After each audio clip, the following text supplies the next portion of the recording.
luterilaisuus. Eli luterilaisuuden historiasta ja synnystä. Luterilaisuudessa ehkä just yksi keskeisimmistä henkilöistä on Martin Luther. Sitten luterilaisia on maailmanlaajuisesti noin 62 miljoonaa ja se vaikuttaa niinku erityisesti Pohjoismaissa sekä USAssa, mutta sitten taas niinku pieniä seurakuntia löytyy myös mantereilta. Sitten kristinuskon oppi. Raamattu on kristinuskon ja elämän ylin ohje. Ja uskon tunnustukset ja tunnustuskirjat. Esimerkiksi keskeisin tunnustuskirja on Augsburgin tunnustus. Vähän ja iso katekismus. Ne tiivistää ja selittää sitä oppia. Sitten Martti Luther naulasi 1517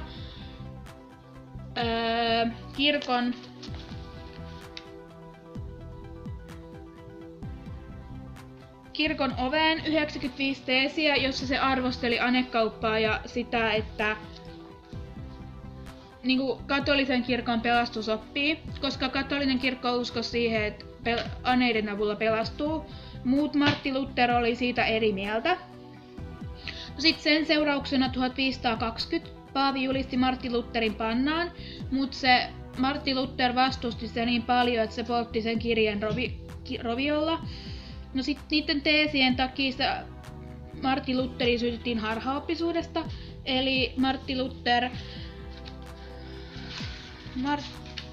harhaoppisuus tarkoitti sitä, että niinku, muiden mielestä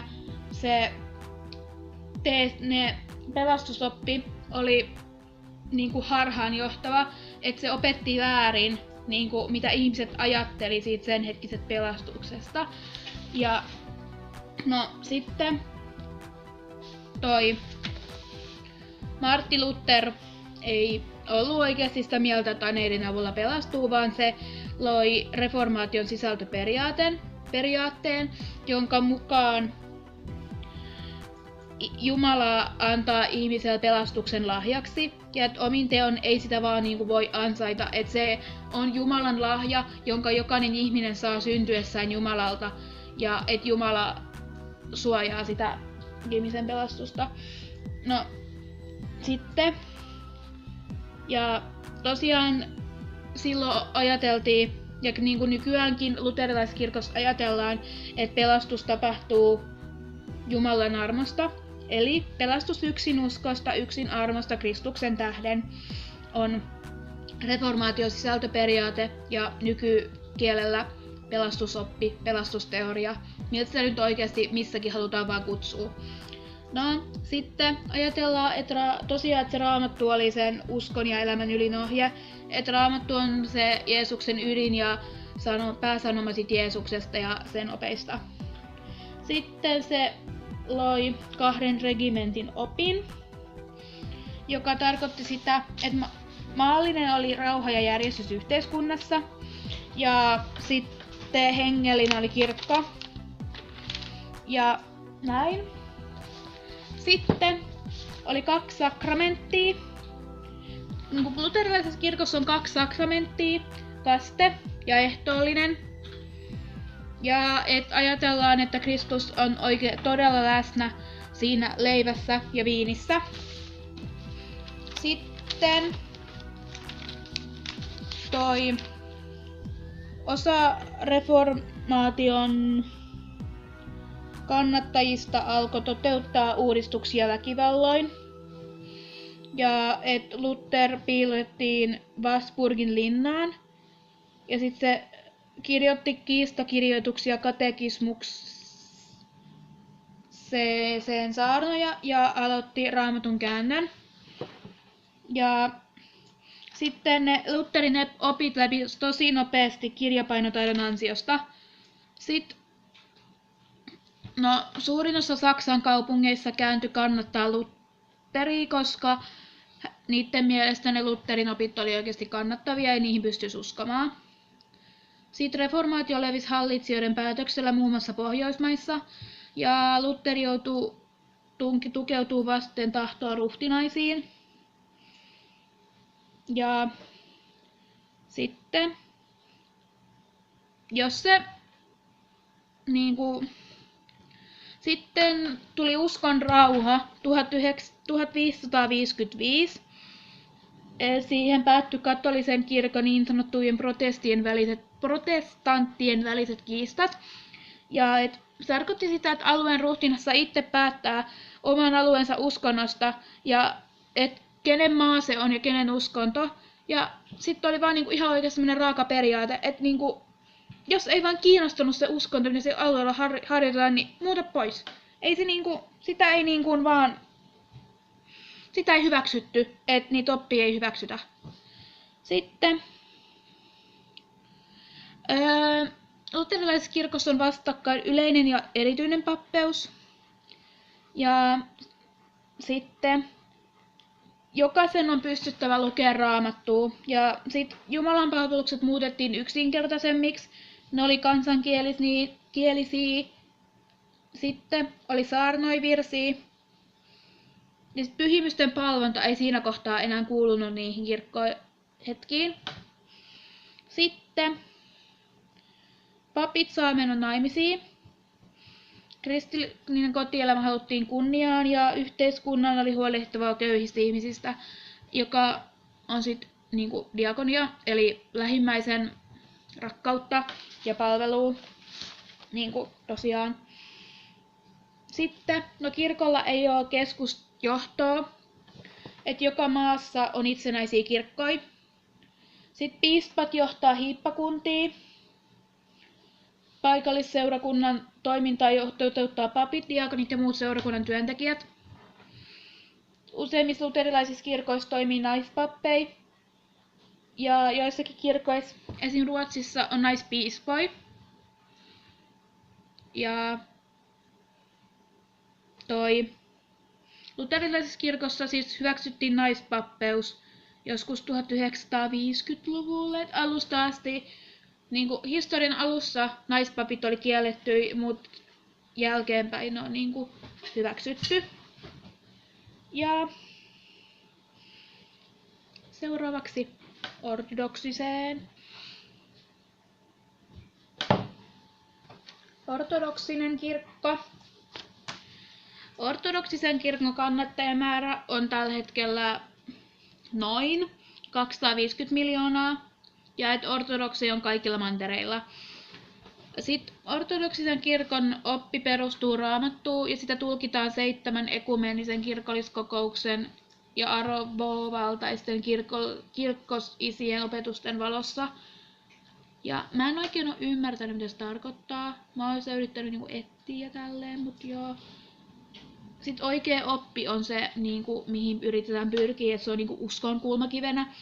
Sitten sakramentteja on 7, eli enemmän kuin luterilaisessa. Näin on eli kaste.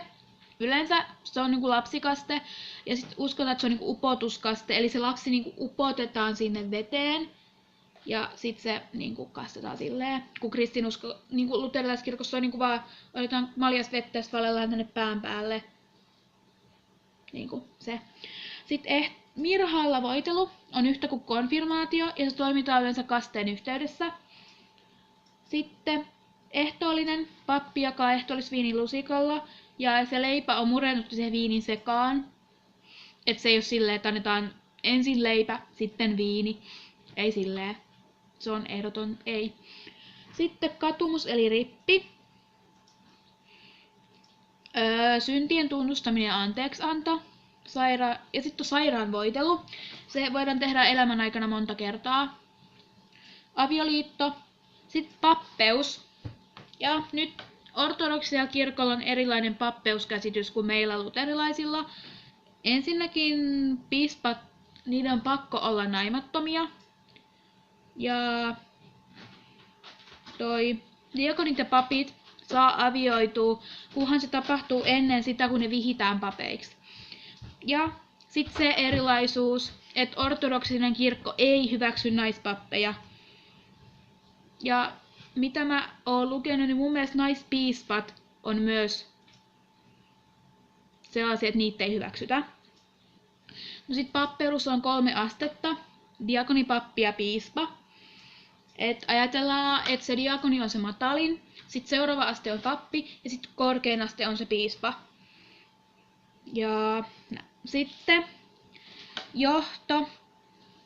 Et monen niinku ortodoksiset kirkot on yleensä itsenäisiä, että niitä ei niinku johda valtio, niinku esimerkiksi luterilaista kirkkoa johtaa valtio, niin ortodoksinen kirkko on niinku itsenäinen ja se johtaa itse itseään.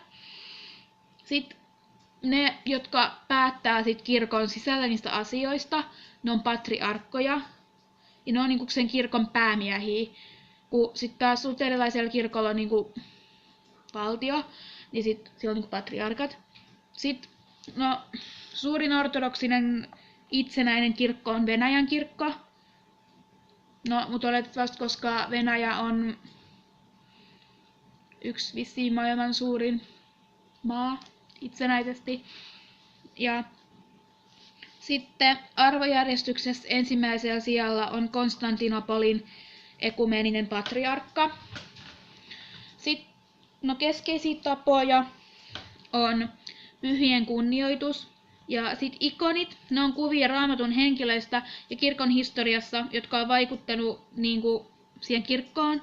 Ja ne on niinku ikkunoita tuon puoleiseen. Ja niiden ikonien äärellä rukoillaan ja poltetaan tuohuksia. Ne on semmosia mehiläisvahasta tehtyjä kynttilöitä. Ja siihen maalaamiseen on todella tarkat ja tiukat säännöt.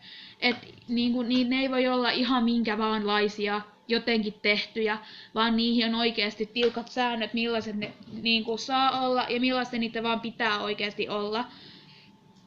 No sit uskonelämän keskus on ehtoollisjumalan palvelus eli liturgia. Sitten meillä ajatellaan, että joulu on tärkein. Niin pääsiäinen on ortodoksisille tärkein kirkkopyhä. Ja sen huipentumana on pääsiäisyön liturgia, eli pääsiäisyön ehtoollisjumalan palvelus. Sitten avioliittoon vihkimisen erityisperiaatteena on morsiusparin kruunaus ja vihkipöydän kiertäminen 3 kertaa. Vihkisormusta pidetään yleensä oikean käden nimettömässä sormessa. Eli se on semmoinen, niin se kruunu on semmoinen tosi koristeellinen, semmoinen niinku hattumainen, että sieltä niinku ei näy, se on semmoinen hattumainen, semmoinen tosi koristeellinen, ja sitten se niinku laitetaan sen morsiusparin molempien päähän. Sitten luostareilla on tosi keskeinen asema ortodoksisessa kirkossa, että ne niinku on tosi keskeinen osa ortodoksista kirkkoa. Ja sitten jokaisessa ortodoksikodissa, no ei nyt ihan jokaisessa, mä en sitä ainakaan voi sanoa, että on usein alttarinurkka ja siinä on ikoni ja lampukka. Se on semmonen niinku pieni, about tämän kokoinen öljylamppu, joka sit sytytetään ja sit rukoillaan, joten rukoiluhetki. No sit jotain yleistä niinku juttui, että luterilainen voi osallistua niihin jumalanpalveluksiin, mutta se ei saa mennä viettää ehtoollista. Ja sitten tää tuli esiin, kun valmistaudutamme Italian reissuun, että kirkkoon on pukeuduttava säädyllisesti, joka tarkoittaa sitä, että olkapäät ja polvet tulee olla peitettyinä, että niinku, ei saa olla toppia eikä minisortsei, että niinku, tosiaan. Sitten alttaarin kirkkosalissa erottavaa ikonien peittämää seinää kutsutaan ikonostaasiksi. Siinä on niinku tosi moni ikoneja vierekkäin. Niinku ja sitten on ylhäällä vierekkäin, ja sitten alhaalla on niinku ylhäältä alas niinku järjestyksessä. Ja sitten niillä on oikeastaan aina joku looginen järjestys, että ne ei niinku ole vaan miten sattuu, että tuolla on neitsyt Maria ja tuolla on Jeesus. Ei, niillä on oikeasti looginen järjestys. Ortodoksisessa kirkossa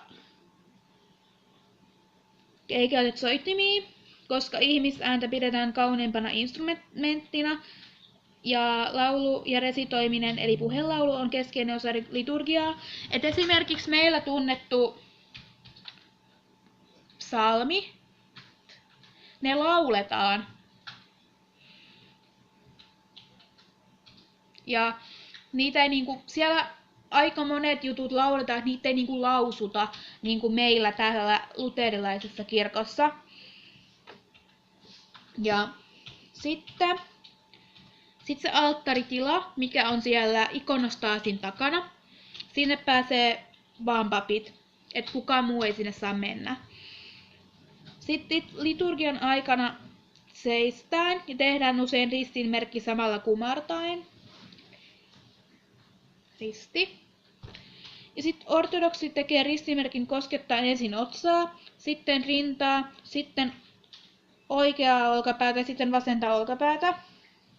Ja sitten sillä ristimerkin tekemisellä kunnioitetaan Jumalaa ja pyydetään siunausta ajatuksille, tunteille ja kätten teoille. Se on vähän sama kuin meillä. Itse asiassa mä en muista, että onko luterilaisessa kirkossa silleen, että se on niinku vasen ja sitten oikea. Kun sit taas ortodoksissa on oikea ja sitten vasen. Niin, mut sitten taas ajatus on sama, että niinku siunaa niinku ajatukset, tunteet ja kätten teot. Niin sillä ei taas sinänsä mitään väliä ole.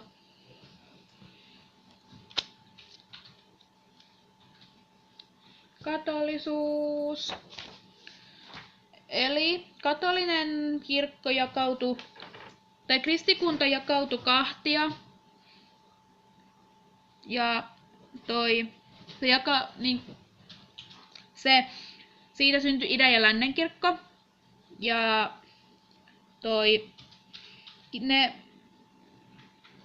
ja lännen kirkko oli tää katolinen.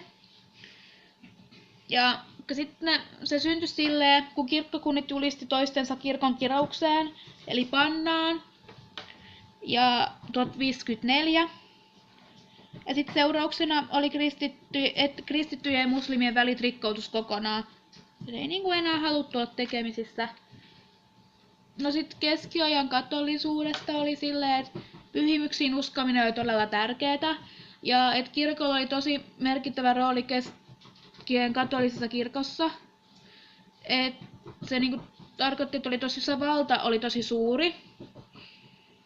Sitten se halusi opettaa, että seurakuntalaiset uskoo yhteellä tavalla ja varjella heitä lankeamasta niihin harhaoppeihin, eli väärinuskomuksiin. Ja sitten oli inkvisitio, eli Paavin 1200-luvun alusta perustuva tuomioistuin, ja sen tarkoitus oli saada harhaoppiset, eli ne väärinuskovat kääntyä takaisin sen kirkon puoleen ja uskoa siihen, mitä kirkko opettaa niille.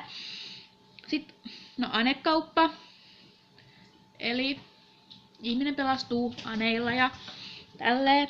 Sitten Jumala oli määrännyt tapahtumat ennalta. Syntyi luostarilaitoksia.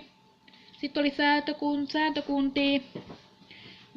Benediktiinit, fransiskaanit, dominikaanit, sistersiläiset, trappistit ja birgittalaisisaret. Ja nykyäänkin muuten Naantalissa on edelleen birgittalaisluostari. Et se vissiin perustui nykykatolisuuteen kai. Sitten skolastiikka, eli tulokset oli järjenvastaisia. Ja humanismi ja renesanssi. Sitten taiteella oli tosi keskeinen asema katolisessa kirkossa keskiajalla. Sitten naisten asema oli tärkeää keskiajan luostarielämässä. Ripittäytyminen. Sitten beginit, eli oli naimattomia leskinaisia. Sitten kirkon opetukset esitettiin systemaattisesti. Sitten keskeinen henkilö itse asiassa katolisessa kirkossa oli Tuomas Akvinolainen. Eli ne hyväksyttiin katolisen kirkon virallisiksi opeiksi. Ja sitten tärkein oppiaine oli jumaluusoppi eli teologia. Sitten niitä Tuomas Akvinolaisen ajatuksia, eli Jumalan olemassaolo voidaan päätellä vain luomakuntaa havainnoimalla. Eli kun ihminen seuraa luomakuntaa, niin se pystyy päättelemään, että Jumala elää ja Jumala on olemassa. Sitten Jeesuksesta, kolminaisuusopista ja muusta oppiasioista voidaan tietää vain Raamatun ja kirkon opetusten kautta. Niitä ei voi päätellä luomakunnasta. No se nyt on aika selvä. Sitten päämäärähakuisuus. Kaikki olijat pyrkii toteuttaa piilevät mahdollisuudet hyödyllisiksi. Esim. Ruusuntaimi kehittyy kukaksi. Eli asiasta, mikä ensin on piilossa, sit syntyykin esimerkiksi kukka. Esim. Toi ruusuntaimi, se on aluksi mennyt ihan pieni, sit syntyy se kukka. Mä en osaa selittää sitä teille kunnolla. Sitten hyveetiikka ja Tuomas Akvinolainen ajattelee, että jokaisella ihmisellä on seuraavat ominaisuudet: viisaus, kohtuullisuus, oikeamielisyys, rohkeus, usko, toive ja rakkaus. Ja näitä vissiin ajatellaan nykyään kristillisinä kardinaalihyveinä. Eli käytännössä silleen. Sitten just jotain roomalaiskatoliset kirkosta. Kannattajamäärä ja levinnäisyys on kannattajamäärä on noin 1,13 miljardia.